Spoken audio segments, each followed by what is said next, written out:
रुक जाइए चित्रकेतु जी, मैं और ये नाग बालक आपके शत्रु नहीं है, इसीलिए आप हमसे शत्रुता मत कीजिए। हमें बस महाराज जटायु से मिलना है, हमें उनसे मिलने दीजिए। हाँ, महाराज जटायु। महाराज जटायु?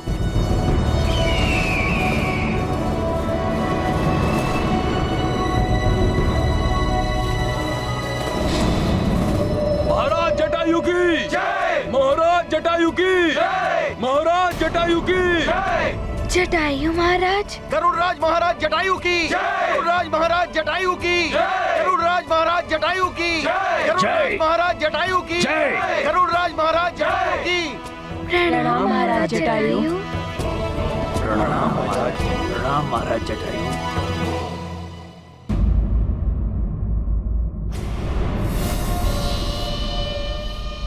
वाली,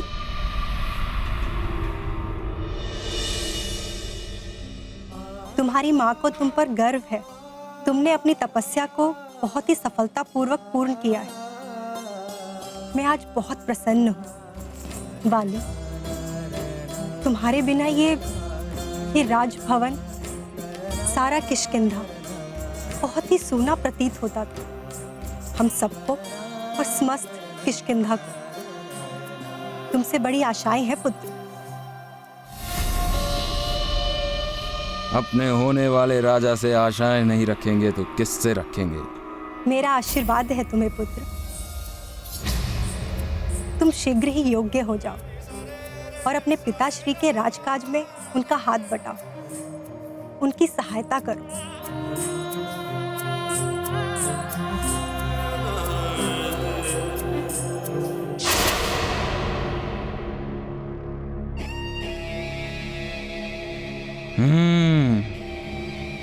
सहायता तो करेगा ही ये महानतम। सारे राजकाज में हाथ बटाएगा ही नहीं, उन्हें राजकाज से मुक्त भी कर देगा ये महानतम वाली।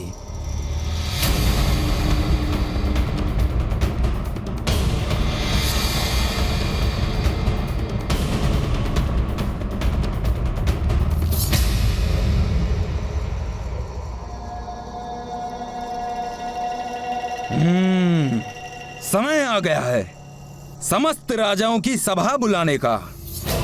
सबको मुझ महानतम वाली की अधीनता स्वीकार करने का। शीघ्र होंगे समस्त राज्य मुझ महानतम वाली के अधीन। सभी के राज मुकुट झुके होंगे मेरे चरणों में। मुझ महानतम वाली के चरणों में।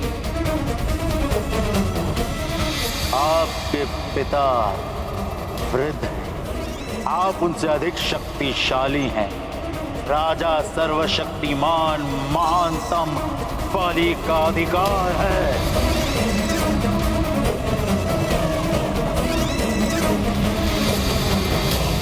लंकेश रावण, आपका कथन सत्य होगा। शीघ्र ही होगी महानतम वाली के राज्य की स्थापना।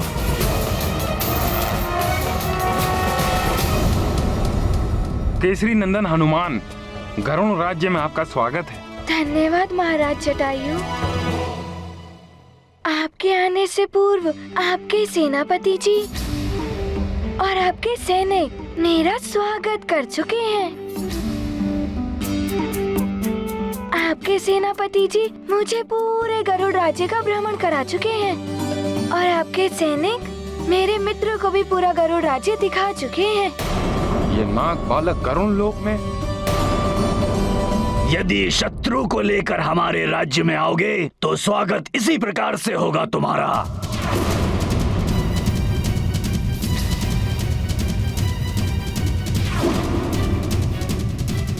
हनुमान, नाग हमारे सबसे बड़े शत्रु हैं और तुम इस नाग बालक को हमारे यहाँ लेकर आए। कदाचित तुम्हें ज्ञात नहीं है कि नागों ने हमारे सबसे बड़े शत्रु मेघासुर को मुक्त कर दिया है। क्षमा कर दीजिए महाराज जटायु। हम नाग मेघासुर को मुक्त नहीं करना चाहते थे, किंतु जब आपने हमारे पिताश्री नागराज पंचफन का अपहरण कर लिया तो कुछ नागों के कहने पर हमें विवश होकर ऐसा करना पड़ा। पंचफन का अपहरण मैंने?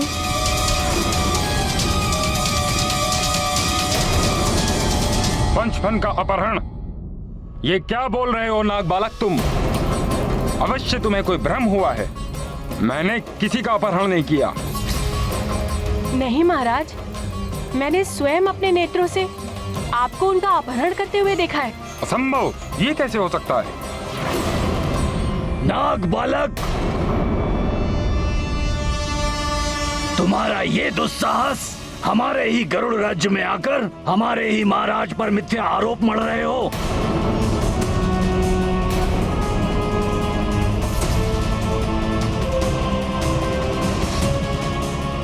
बस कीजिए सेनापति जी, ये मेरा मित्र है। महाराज, मुझे तो ये शंका हो रही है, ये धूर्त नाग हमारे सुरक्षित दिव्य पंख को चुराने का षड्यंत्र रच रहे हैं। ये नाग मात्र हमसे इसलिए परास्त हो जाते हैं क्योंकि इनमें उड़ने की शक्ति नहीं है। हमारे दिव्य पंख से इन्हें उड़ने की शक्ति प्राप्त होगी। दिव्य पंख से उड़ने की शक्ति? ये भी हो सकता है कि इस नाग ने इससे पहले भी हमारे पंख को चुराने का प्रयास किया हो। नहीं, या चुरा लिया हो। नहीं चित्रकेतु, वो दिव्य पंख हमारी कड़ी सुरक्षा में है, उन्हें कोई नहीं चुरा सकता। दिव्य पंख? ये कौन सा पंख है? हनुमान, क्या तुम्हें दिव्य पंख के बारे में ज्ञात नहीं? नहीं, मुझे उस दिव्य पंख के बारे में कुछ ज्ञात नहीं है। हनुमान, उस दिव्य पंख में उड़ने की समस्त शक्ति, समस्त उड़न तत्व निहित हैं। उस पंख से किसी भी दिशा में उड़ान संभव है। वायु हो या आंधी, उनके विपरीत भी उड़ने की शक्ति है उस पंख में। हाँ हनुमान, हम गरुड़ों के भांति जितने भी उड़ने वाले जीव हैं, वो सब उसकी दिव्य शक्ति से भारहीन हो जाते हैं, जिसके कारण हमारे उड़ने की शक्ति का प्रवाह निरंतर बना रहता है। और कोई जीव अगर उस पंख का संधान कर ले, फिर चाहे वो मनुष्य हो, मृग हो, अश्व हो या नाग आदि सारे सर्प, उन सबको उड़ने की शक्ति प्राप्त हो सकती है। और यदि उस पंख को कोई गरुड़ राज्य से चुरा लेगा तो शनै शनै हम गरुड़ों के उड़ने की शक्ति क्षीण हो जाएगी और एक समय ऐसा आ जाएगा जब हम उड़ने में पूर्ण रूप से असमर्थ हो जाएंगे। इसीलिए उस दिव्य पंख को हमें कड़ी सुरक्षा में रखना पड़ता है हनुमान। और वो दिव्य पंख जिसे भी प्राप्त हो जाए, वो हम गरुड़ों की भांति ऊंचे आकाश में उड़ सकता है। दिव्य पंख बहुत ही चमत्कारी और शक्ति से संपन्न है, किंतु मुझे पूर्ण विश्वास है कि मेरा मित्र यहाँ गरुड़ लोक में उस पंख को चुराने नहीं आया है। महाराज, हमें चलकर उस दिव्य पंख का निरीक्षण कर लेना चाहिए। वो सुरक्षित है या नहीं, इन नागों का कोई भरोसा नहीं। हो सकता है कि ये नाग हनुमान का आश्रय लेकर यहाँ आया हो और अब पकड़ा गया है तो पंचफन के अपहरण की मिथ्या कहानी गढ़ रहा है। नहीं, ये कोई कहानी नहीं है। क्या ये सत्य है हनुमान? नहीं महाराज, ये किसी के भी आश्रय से नहीं आया है। इसे तो मैं और जितांतक यहाँ लेकर आए हैं। चित्रकेतु, हनुमान ने जो कहा उस पे हमें अविश्वास करने का कोई कारण दिखाई नहीं देता। हमें हनुमान पर कोई अविश्वास नहीं है महाराज। हो सकता है कि हनुमान से छुपाकर ये हमारे दिव्य पंख को चुराने की इच्छा से यहाँ आया हो। मुझे तो दिव्य पंख को लेकर बहुत शंका हो रही है। सेनापति जी की बात हमें भी सत्य प्रतीत हो रही है। उचित तो यही होगा महाराज कि हम अपने नेत्रों से दिव्य पंख को सुरक्षित देख लें। सारी शंका का समाधान हो जाएगा। आप सभी को क्या लगता है कि हमारे उस दिव्य पवित्र पंख की रक्षा हमें स्वयं करनी होगी या नहीं?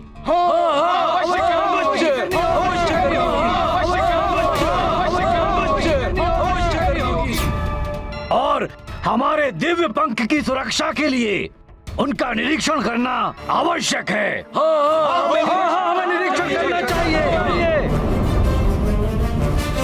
वो पवित्र दिव्य पंख हम गरुड़ों का गौरव है, हमारी शक्ति है। उनकी सुरक्षा हमारे लिए सर्वोपरि है। हमारे लिए सर्वोपरि है। महाराज देखिए ना, इन सब की यही इच्छा है, और फिर उस दिव्य पवित्र पंख का निरीक्षण करने में भला किसी को क्या आपत्ति हो सकती है? किसी को कोई आपत्ति नहीं होगी।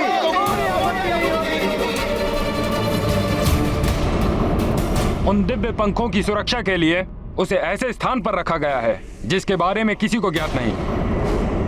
ये सिर्फ मैं जानता हूँ कि वो दिव्य पंख कहाँ रखा गया है, तो फिर कोई उन्हें कैसे चुरा सकता है? किंतु महाराज, ये नाग बड़े धूर्त और चतुर होते हैं। ये धरती के भीतर ही भीतर कहां से कहां पहुंच जाते हैं, हम गरुड़ों को इसका भान तक नहीं होता। उचित तो यही होगा कि हम चल के उस दिव्य पंख को सुरक्षित देखकर अपने मन को संतुष्ट कर लें।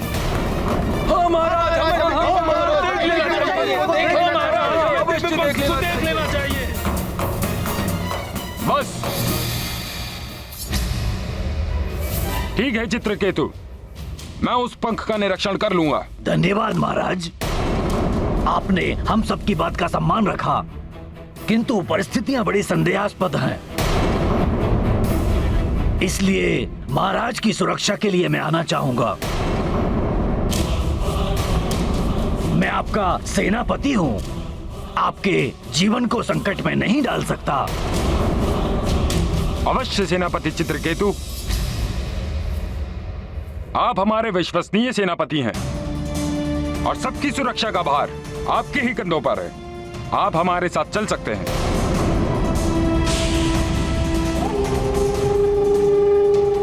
उचित है महाराज।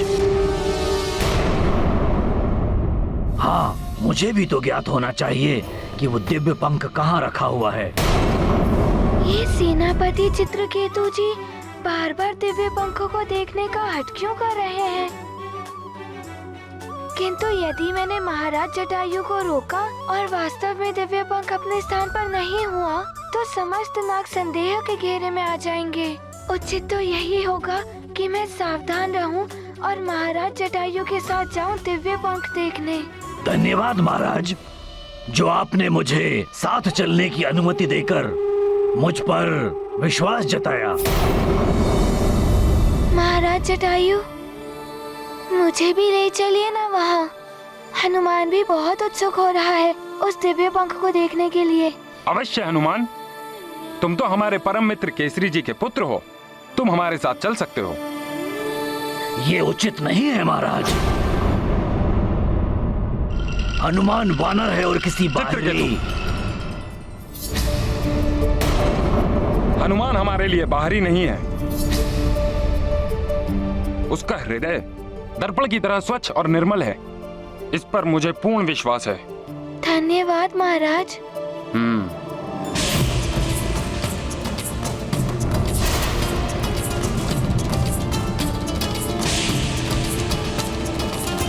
अब हमें प्रस्थान करना चाहिए, चलो। कि सेनापति चित्रकेतु जी चाहते क्या हैं?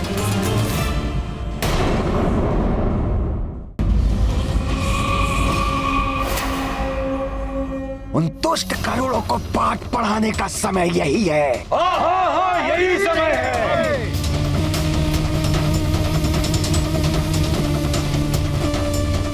उन गरुड़ों को दंड देने का समय यही है।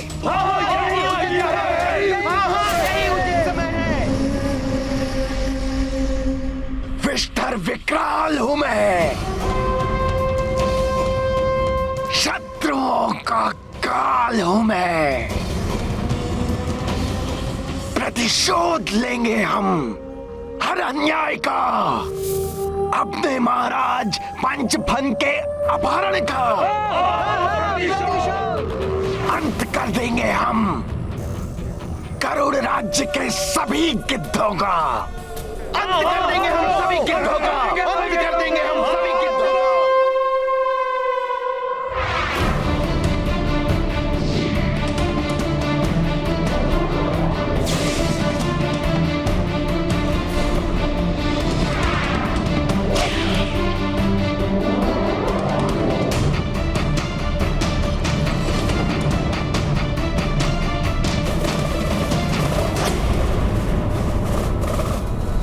दिव्य पंख की सुरक्षा तो और भी कड़ी होगी ना?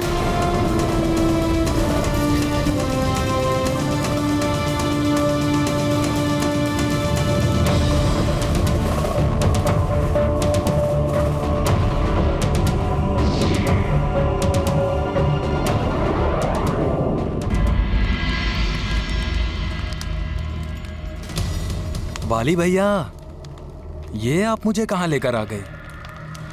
मैं तो आपको विश्राम कक्ष लेकर जाने वाला था। आपने वर्षों तक तप किया है, अब आपको विश्राम की आवश्यकता है।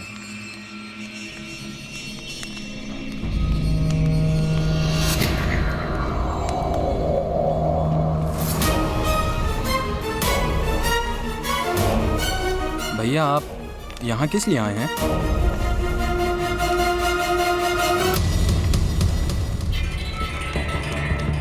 वाली भैया तो सिंहासन की ओर बढ़ रहे हैं। क्या करना चाहते हैं ये? क्या चल रहा है इनके मन में?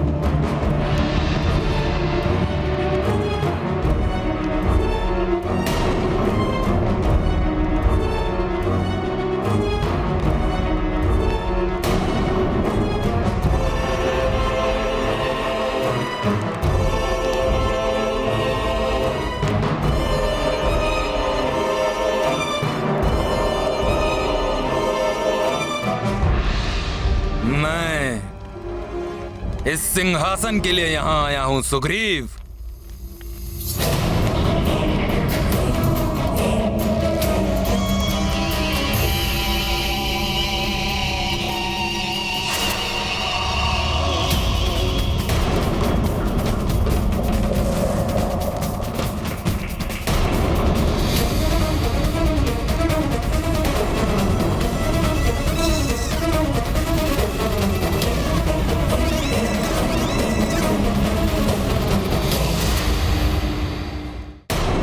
क्या किया आपने भैया?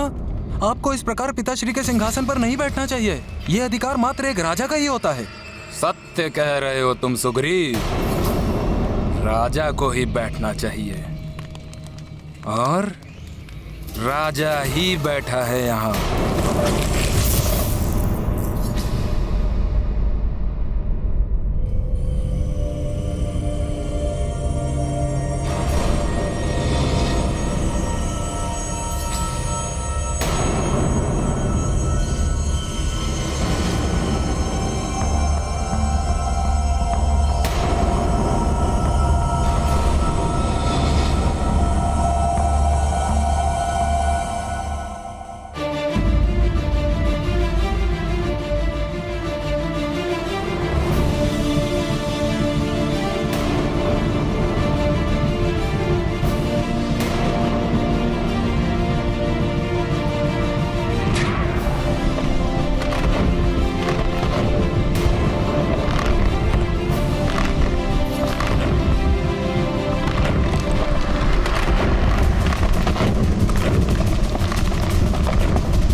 अच्छी सुरक्षा व्यवस्था है। अद्भुत। तो ये है गुप्त रहस्य उस दिव्य पंख तक पहुंचने वाले मार्ग का। हाँ, यही वो रहस्यमयी सुरंग है जिनका रास्ता दिव्य पंख तक जाता है।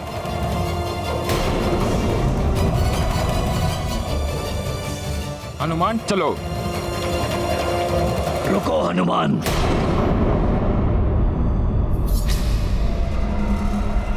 महाराज ने तुम्हें जाने की अनुमति दी है, इस नागभूषण को नहीं।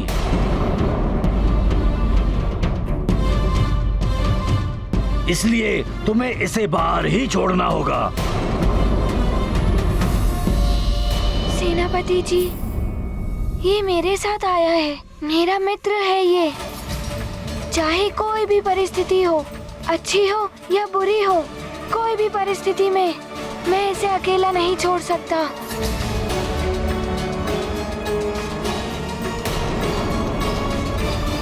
हनुमान ठीक कह रहा है चित्रकेतु।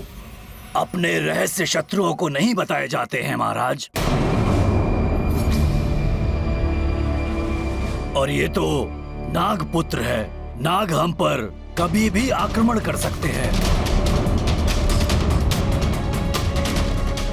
इस नाग बालक के कारण कोई भी संकट उत्पन्न हो सकता है, इसलिए इसे जाने की अनुमति नहीं दी जानी चाहिए।